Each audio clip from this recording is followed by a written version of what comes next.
Cinema మీద మీ అసలు opinion ఏంటి? సినిమా అంటే మీ ఆలోచన ఏంటండి?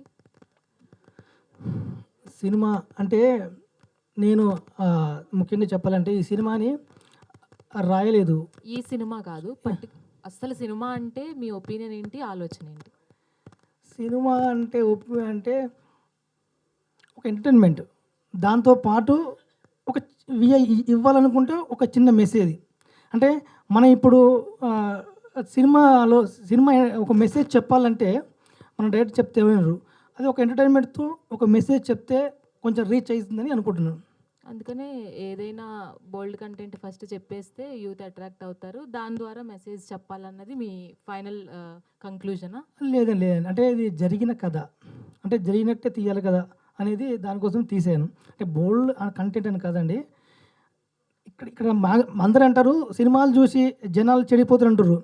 నేను ఈ సినిమాని బయట చూసి తీసా. ఇటువంటి ఇన్సిడెంట్లన్నీ బయట చూసి అరే ఒక పేరెంట్స్ ఎలా ఇబ్బంది పడుతున్నారు, పిల్లలు ఎలా అలా సైడ్ పక్కదారి పడుతున్నారు, అది చూసి తీసా. అదే అండి ఇది. అది చెప్పే విధానము సకుటుంబ సపరివారి సమేతంగా వెళ్ళాలి అనే ఉద్దేశంతోనే తీశారు. విడివిడిగా వెళ్ళాలి అని కింద ఒక ట్యాగ్ లైన్ ఇవ్వడం అనేది ఎంతవరకు కరెక్ట్ అనుకుంటున్నారు? కరెక్ట్ అంటే ఇప్పుడు ఏంటంటే కొన్ని ఇప్పుడు ఒక కథ చెప్పేటప్పుడు కొన్ని ఇబ్బందులు ఎదురైతాయి. ఇద్దరు కలిసి చూడలేరు. కానీ విడివిడిగా యూత్ చూస్తే వాళ్ళకు ఒక మెసేజ్ వెళ్తుంది, తల్లిదండ్రులు చూస్తే ఒక మెసేజ్ వెళ్తుంది. ఈ సినిమాలో కొన్ని అక్కడక్కడ కొన్ని కలుపుకుని అనిపించవచ్చు, అది రియల్. కానీ ఇద్దరు కలిసి చూడలేమని చెప్పేసి మేమే ముందుగా చెప్పేస్తున్నాం. ఇది ఫ్యామిలీ చూడాల్సిన చిత్రమే, కానీ విడివిడిగా చూడాల్సిన చిత్రం. ఒక అర్హత వచ్చే వరకు వెయిట్ చేశాను ఇన్ని రోజులు అని చెప్పారు కదా. అవునండి. సో సురేష్ బాబు గారు ఇక్కడ వరకు రావడం అంటే అది ఆయన బ్లెస్సింగ్స్ ఇవ్వడం కోసం రావడం. కానీ ఈ సినిమాతో ఎంతవరకు అర్హత సంపాదించుకుంటున్నారు అంటే ఏం చెప్తారు? ఏం చెప్తానంటే మనం ఒక కథ తీసుకున్నప్పుడు ఫస్ట్ కథ వినాలి. విన్న తర్వాత దాన్ని కరెక్ట్గా మనము అది ఆడదా చూసుకోవాలి. As a business, as a ప్రొడ్యూసర్గా ఫస్ట్ బాధ్యత మనకు అది ఉన్నప్పుడు, అది వచ్చినప్పుడు తర్వాత ఆర్టిస్టులు ఎవరైతే ఉన్నారో ఆ క్యారెక్టర్ కరెక్ట్గా వర్కౌట్ అవుతుందా కాదా కూడా చెక్ చేసుకోవాలి. ఆ తర్వాత మ్యూజిక్ డైరెక్టరు మ్యూజిక్ బాగుందా లేదా కూడా చూసుకోవాలి. అప్పుడు ఆటోమేటిక్గా మనకు వచ్చేస్తుంది, అర్హత అనేది వచ్చేస్తుంది. ఇవి క్వాలిటీ సినిమా. అంటే క్వాలిటీ అంటే అర్థం ఏంటంటే మనం ఉన్న బడ్జెట్లోనే సరైన ఆర్టిస్టులను పెట్టుకొని, మంచి మ్యూజిక్ డైరెక్టర్ పెట్టుకొని, డిఓపి పెట్టుకొని, మంచి ఎడిటర్ ఉంటే ఆటోమేటిక్గా సినిమా అనేది మంచిగా ఆడుతుంది. ఫస్ట్ హాఫ్ చూస్తేనే యూత్ని టార్గెట్ చేస్తూ ఉన్నారు నాకే అనిపించింది అన్నారు మీరు. టీజర్ చూస్తే కూడా అలాగే ఉంది, కొంచెం ఇబ్బందికరంగానే. ఆయన ఒక క్లారిటీ అనేది లేదు, కాస్త కన్ఫ్యూజన్ ఉంది అని డైరెక్టర్ని చూస్తే అర్థమవుతుంది. సో అసలు ఏ పాయింట్లో ఈ సినిమాని ఒప్పుకున్నారు మీరు? అయితే నేను కూడా సేమ్ మీరు నాకు అనిపించిన పాయింట్ ఏంటంటే ఫస్ట్ హాఫ్ విన్న తర్వాత నాకున్న ఇదికి చెయ్యొచ్చా చేయరాదు అనిపించింది. సెకండ్ హాఫ్ విన్న తర్వాత ఏమైందంటే ఒక ఊర్లో జరిగే సంఘటనలు ఉంటాయి, అది మన ఇంట్లో జరుగుతుందా పక్కింట్లో జరుగుతుందా అని ఒకసారి, మన ఇంట్లో జరుగుతుందా ఒకసారి అనిపిస్తుంది, పక్కనింట్లో జరుగుతుందని అనిపిస్తుంది. మన కళ్ళు మనకు ఎప్పుడు నిజాలు చెప్పవు. ఇది ఆ సినిమా అన్నమాట. అప్పుడు నాకు అనిపించింది క్లైమాక్స్ అనేది నచ్చినాక ఓకే చెయ్యొచ్చు మనము, అంటే ఒక మంచి సినిమాని నేను తీయొచ్చు అనే నమ్మకం నాకు డైరెక్టర్ మీద వచ్చింది. అది all the best. Thank you. So director గారు మీకు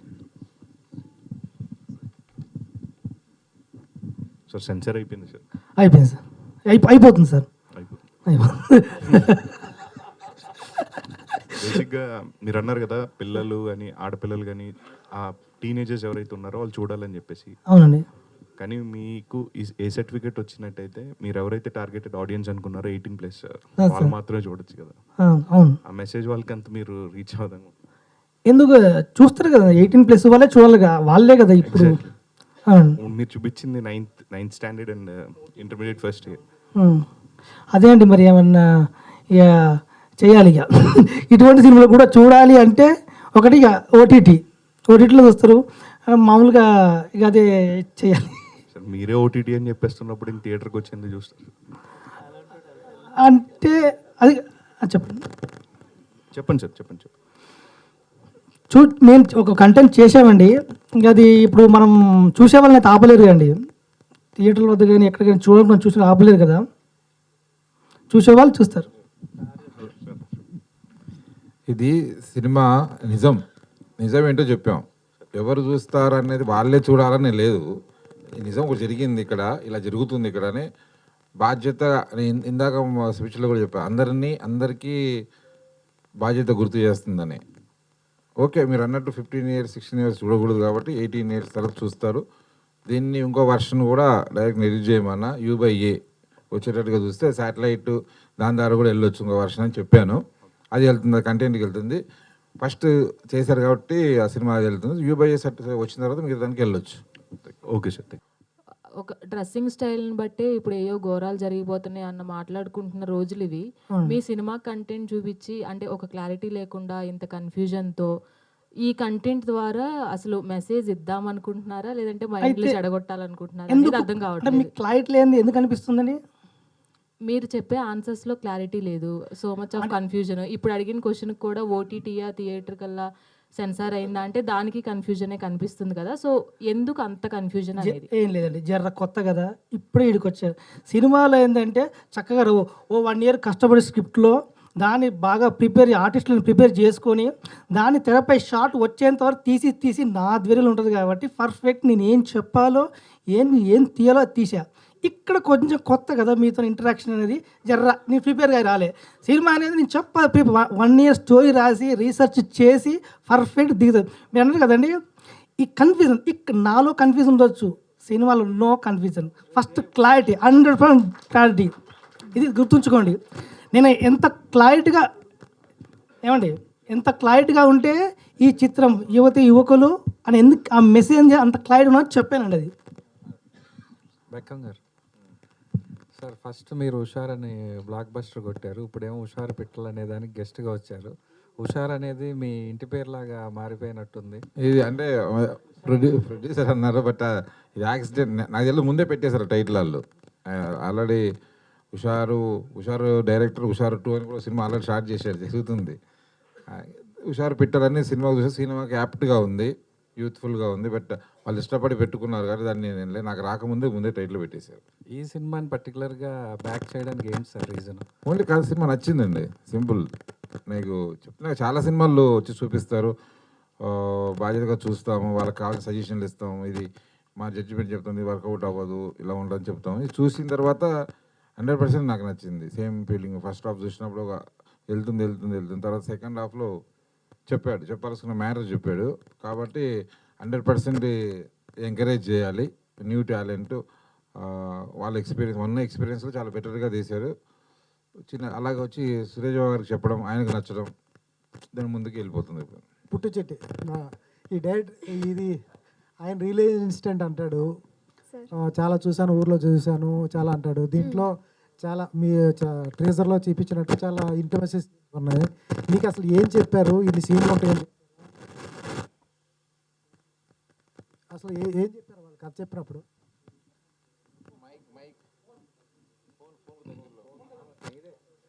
చెక్ ఓకే ఓకే.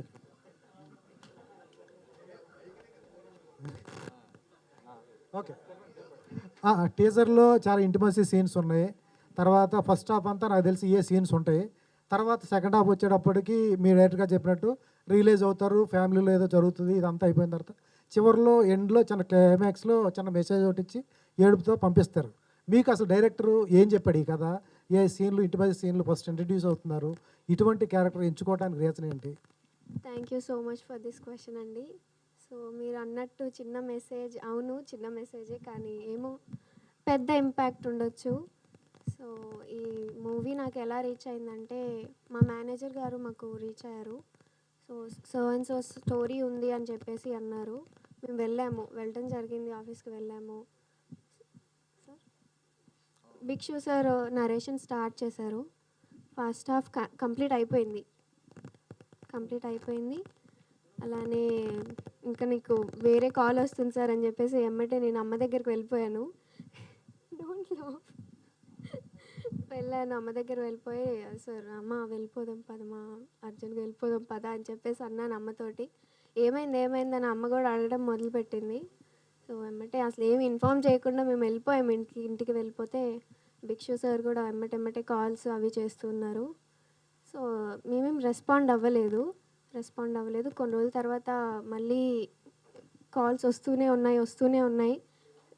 లిఫ్ట్ చేయకపోతే ఇంకా బాగోదని చెప్పేసి అమ్మ లిఫ్ట్ చేశారు.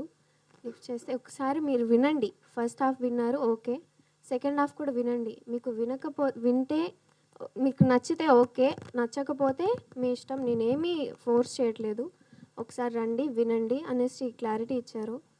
సో మళ్ళీ మేము ఆఫీస్కి వెళ్ళడం జరిగింది. ఆఫీస్కి వెళ్ళాము, సెకండ్ హాఫ్ విన్నాము. సో లాస్ట్కి ఏమైందంటే నేను సెకండ్ హాఫ్ సార్ చెప్పేటప్పుడు కూడా నేను లిటరలీ ఏడుస్తున్నాను లాస్ట్లో. మీరు అన్నారు కదా అది మెసేజ్ అని చెప్పేసి, ఆ మెసేజ్ అప్పుడు కూడా నేను ఏడుస్తూ ఇంకా నేను లేసి సార్ సారీ సార్, నేను తప్పుగా అర్థం చేసుకున్నాను, థ్యాంక్ యూ సో మచ్, నా కోసం మీరు ఇందుకనం కాల్స్ అవి చేసేసి నాకు స్టోరీ చెప్పారు. ఇంకా నేను ఇంకా సారీ కూడా చెప్పాను. ఏమో సార్ మీరు అనుకున్నట్టు నేను చేయలేనేమో, ఐఎమ్ రియలీ సారీ, నేను చేయలేనేమో మీరు అనుకున్నట్టు అని చెప్పేసి ఇంకా ఇంటికి వెళ్ళిపోయాము. మళ్ళీ ఆఫ్టర్ కపుల్ ఆఫ్ డేస్ ఏమైందంటే someone who's very close to our family, వాళ్ళ ఇంట్లో కూడా సేమ్ ఇన్సిడెంట్ జరిగింది. సార్ ఏమైతే నరేట్ చేశారో సేమ్ అదే స్టోరీ జరిగింది. మా ఫ్యామిలీ ఫ్రెండ్స్ వాళ్ళ ఫ్యామిలీలో కూడా నేను అది నా కళ్ళారా చూశాను. నా కళ్ళారా చూస్తే అది వాళ్ళ పేరెంట్స్ కానివ్వండి, వాళ్ళ నాన్న వాళ్ళ అమ్మ ఎంత బాధపడుతున్నారో నేను నా కళ్ళారా చూశాను. నేను అప్పుడు డిసైడ్ అయ్యాను, సార్ స్టోరీ చెప్తుంటే నేను ఏమో అనుకున్నాను కానీ ఇంతగానం ఏడుస్తున్నారు, ఒక పిల్లలు చేసే బాధ తట్టుకోలేరేమో అనేసి మళ్ళీ రీచ్ అవ్వడం జరిగింది సార్కి. సార్ నేను ఈ మూవీ చేస్తాను అని చెప్పేసి సైన్ చేశాము. నిజం చెప్పాలంటే నేను హాఫ్ ఆఫ్ ది ఫిలిం సార్ని రిక్వెస్ట్ చేసుకుంటూనే చేశాను మూవీ. హీరో గారు సార్ బేబీ కావచ్చు, మొన్న వచ్చిన వేరే చిన్న సినిమాలు కావచ్చు, మ్యూజిక్ పరంగా సెన్సేషన్స్ క్రియేట్ చేసినాయి. ఈ సినిమా వరకు రికార్డింగ్ పరంగా మ్యూజిక్ పరంగా ఎలాంటి ఇంపాక్ట్ ఉంటుంది? ఇందాక తను అడిగింది కదా, తనకి కన్ఫ్యూజన్ అని డైరెక్టర్కి. నేను రాగానే ఫస్ట్ సినిమాకి ఒక పాట చేసిన, అంటే జనంలోకి మాస్లోకి తీసుకుపోయేలాగా ఒక కమర్షియల్ సాంగ్ చేసిన. వచ్చాడు, నాకు నచ్చలేదు అన్నాడు. సరే అని చెప్పి మళ్ళీ రెండో పాట చేసిన. ఆ పాటని పక్కా ఒక రవితేజ గారి సినిమాలో ఇక ఆ రేంజ్ సాంగ్స్ అవి. రెండో సాంగ్ చేసిన, నచ్చలేదు అన్నాడు. మూడో సాంగ్ చేసిన, నచ్చలేదు. నేను అప్పుడు పీపుల్ మీడియాలో గరివిడి లక్ష్మి అనే ఒక సినిమా చేస్తున్నాను. దానికి ఉత్తరాంధ్ర సింగర్ బయోపిక్, పెద్ద బ్యానర్ సినిమా, 20 పాటలు ఉంటాయి దాంట్లో. నేను వాళ్ళు ఏ సినిమాలు ఒప్పుకోవద్దు, మా సినిమాలోనే ఉండాలి, నన్ను కండిషన్ పెట్టారు. కానీ ఈయన వల్ల నీ పాటల అభిమానిని, నువ్వే ఉండాలి ఈ సినిమాకి, నువ్వే ఉండాలంటే ఒప్పుకున్నాను నేను. అరే నేను ఇంత పెద్ద సినిమా చేస్తున్నా, గాళ్ళేమో పాట చేయగానే తీసుకొని పోతున్నారు, నీ సినిమా ఏంది, నువ్వేంది, 3 పాటలు చేస్తే ఇప్పటికి ఒకటి కూడా ఓకే చేస్తాను చేయను పో అని చెప్పి గొడవ పెట్టేసుకున్నాను నేను. తర్వాత వచ్చిండు ఒక రోజు మళ్ళీ ఈయన తీసుకొచ్చాడు. కన్ఫ్యూజన్ అనే దానికి చెప్తున్నాను నేను అంతా కొంత పేరు ఉంది నాకు. సరే కమర్షియల్గా మనకి ఎంత బ్రేక్ వచ్చింది తెలియదు కానీ మనం ఏదో రన్నింగ్లో అయితే ఉంటున్నాం మనం. అతను ఇప్పుడే కొత్త. ఒక టెక్నీషియన్ దగ్గరికి వచ్చి 3 పాటల్ని రిజెక్ట్ చేయాలంటే ఆయనకి ఎంత క్లారిటీ ఉండాలి, ఆయనకి ఏం కావాలి సినిమా అంటే. అవి రిజెక్ట్ చేయడానికి చెడ్డ పాటలు కావు, బ్లాక్ బస్టర్ పాటలు అవన్నీ కూడా. మీరు ఏదో సినిమాలో వచ్చినప్పుడు నేను మళ్ళీ చెప్తాది ఆయన రిజెక్ట్ చేసిన పాటల్ని. ఆయన ఒకటే చెప్పాడు, నా సినిమాలో నాకు కథలో పాటలు కావాలి, కట్ చేస్తే పాటలు నాకు వద్దు. నువ్వు ఎంత పెద్ద పాట నువ్వు, నా కథ, ఆ పాట కూడా నా కథే చెప్పాలి. న్యాచురల్గా ఆ ఊర్లో ఆ అమ్మాయి మ్యాచ్డ్ అయింది, పెద్ద మనిషి ఏదో అయింది. ఆ పెద్ద మనిషి అయినప్పుడు నువ్వు తీసుకెళ్ళి నాకు నువ్వేదో రాగాలు కట్టేసి కొత్త పాటలు నాకు వద్దు. ఆ పెద్ద మనిషి అయినప్పుడు ఏం పాడుకుంటారో అక్కడ నాకు అదే పాట కావాలి. సో ఒక ఇద్దరు అబ్బాయి అమ్మాయి వాళ్ళ కోరికలతో, వాళ్ళు అప్పుడప్పుడే లస్ట్తో ప్రేమతో దగ్గర అవుతున్నప్పుడు కూడా నాకు తను ఏదో పాడాడు, ఎన్నో రాత్రులు వస్తాయి కానీ, అవన్నీ కొంచెం ఇమాజినేషన్ పాటలు అవి. నాకు అట్లొద్దు, నిజంగా వాళ్ళలో ఏం ఫీలింగ్స్ వస్తుంటే ఆ ఫీలింగ్సే పాట కావాలి. సో అలాగా నాతో ఒక కొత్త రకమైన పాటల్ని, నాకు ఇప్పటికీ ఉండే ఒక మాస్ పాట, ఒక కమర్షియల్ పాట పాడితే బాగుండేది. లక్కీగా అదేమైందంటే సురేష్ బాబు గారి చేతిలో పడ్డాక బెక్కం వేణుగోపాల్ గారు వీళ్ళందరూ మంగ్లీతో మనం పాట చేయించారు. ఇప్పుడు నేను హ్యాపీ దానికి. కానీ అంతకుముందున్న 4 పాటలు మాత్రం సినిమాలో కథలో ఉండే పాటలే. అలాగే బ్యాక్గ్రౌండ్ స్కోర్ కూడా ఎక్కడ ఎలాంటి అరుపు రావాలి, ఎలాంటి చిన్న ఫీల్ అనేది ప్రతిదీ ఆయన మనిషి మా పక్కన కూర్చొని ఇంకా మాతో చేయించేస్తాడు అతను. సో పక్కా నేను చెప్తున్నాను, అంటే పాపం తనకు మాట్లాడడం వస్తుందో రావట్లేదో ఆ కన్ఫ్యూజన్లో మీకు సరైన వస్తలేడం. కానీ నేను కూడా సినిమా బ్యాక్గ్రౌండ్ స్కోర్ చేయడానికి కోసం సినిమా అంతా అయిపోయాక నా దగ్గరికి వచ్చింది ఇది.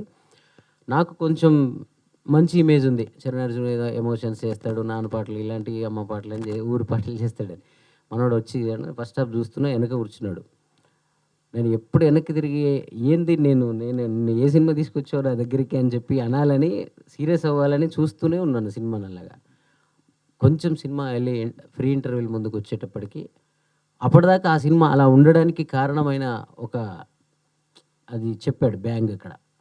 నిజంగా అది లేకపోతే ఫస్ట్ హాఫ్ అంతా అలా ఉండకపోయి ఉంటే దీనికి అర్థమే లేదు, సెకండ్ హాఫ్కి ఇంటర్వెల్కి అర్థమే లేదు. సో నేను కన్విన్స్ అయిపోయాను.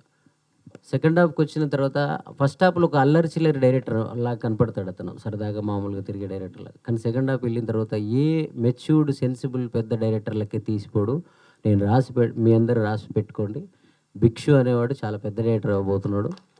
తమిళ్లో మీరు చాలామంది ఇలాంటి సామాజిక ఇతివృత్తాలతో సినిమాలు తీసే చాలామంది డైరెక్టర్లు మనకు లేరు అని మనం ఫీల్ అవుతాం కదా, అతనే.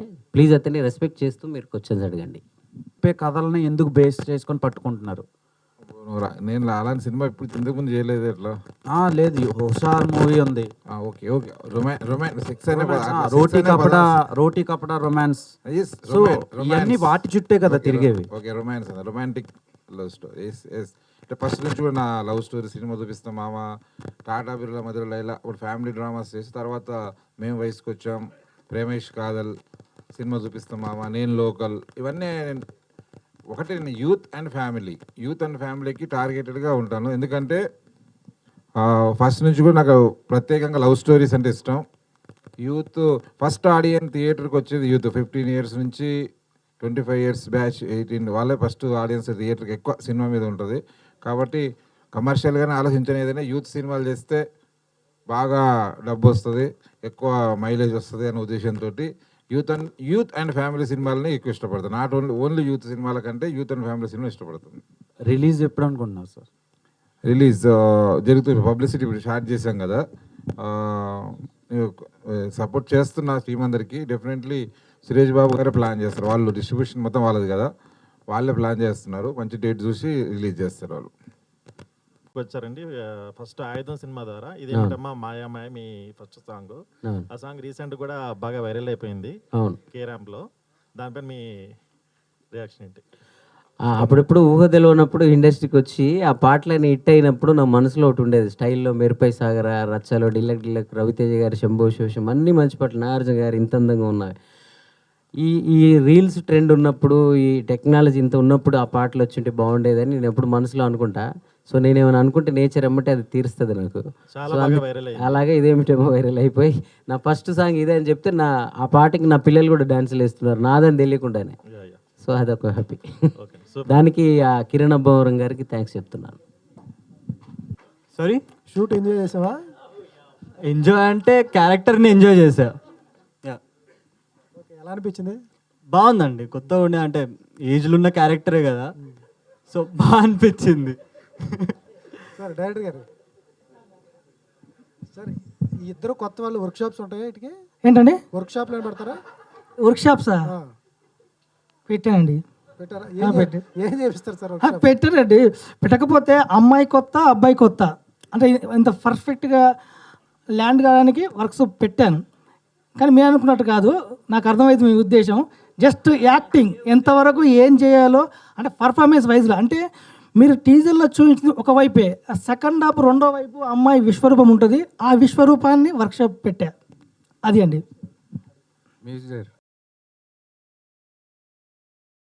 మంచి హిట్ సాంగ్స్ రాశారు ఇంతకుముందు, అంటే రెగ్యులర్గా మనం వినే పాటల్లో మీరు చాలా రాసున్నారు. అంతేకాకుండా చాలా పొలిటికల్ సాంగ్స్ అవి కూడా చేస్తున్నారు. బట్ ఇండస్ట్రీకి సంబంధించి, సినిమాలకు సంబంధించి, అంటే ఇప్పుడు చేయబోయే నెక్స్ట్ గరివిడి లక్ష్మి అయినా, ఇప్పుడు ఇదైనా, చరణ్ అర్జున్ పేరు ఇంకా మేము భవిష్యత్తులో ఇంకా ఎక్కువ ఫాస్ట్గా ఎక్కువ బాగా వినే పేరు అవ్వబోతుందని అనుకోవచ్చా? అంటే ఇప్పటి వరకు ఉన్న మీకున్న ఇమేజ్ అవ్వచ్చు, నెక్స్ట్ దాన్ని ఏమన్నా పెంచే ఛాన్స్? నేను లాస్ట్ 4 years కరోనా టైంలో ఏదో తెలియక ఆ ఇండిపెండెంట్ సాంగ్స్ వైపు వెళ్ళి కొన్ని రోజులు నేనే సినిమా కొంచెం దూరం అయ్యాను. ఇప్పుడు పూర్తిగా సినిమాల మీద ఫోకస్ పెట్టాను. ఎవరికైనా లక్ష్యం, వాళ్ళ సొంత లక్ష్యం వాళ్ళకే ఉంటుంది. నేను పెద్దోని కావాలి, పెద్ద సినిమాలు చేయాలి, స్టార్ మ్యూజిక్ డైరెక్టర్ అవ్వాలని. కానీ లక్కీగా నాకు మీరందరూ కూడా కోరుకుంటారు నాకన్నా ఎక్కువ. సో తప్పకుండా అది త్వరలోనే మీరు చూడబోతున్నారు. నాకు ఒకటే, నేను టకటక సీజనల్గా 4 సినిమాలు చేసి 4 రోజులు నా పేరు మోగి నేను పోవాలని నాకు లేదు. నేను ఎప్పటికీ చిరస్థాయిగా నిలబడిపోయే మ్యూజిక్ డైరెక్టర్గా ఉండాలని నా కోరిక ఉంది. నేను ఉన్నా లేకున్నా కూడా నా సినిమాలు నా పాటలు అంటే పెద్ద సినిమాలు చేసి పెద్దోడు అయిపోవాలని అలా ఏం లేదు. చిన్న సినిమా వచ్చిన దాన్ని పెద్ద సినిమా చేయాలని కోరిక ఉంది నాకు నా వర్క్తో.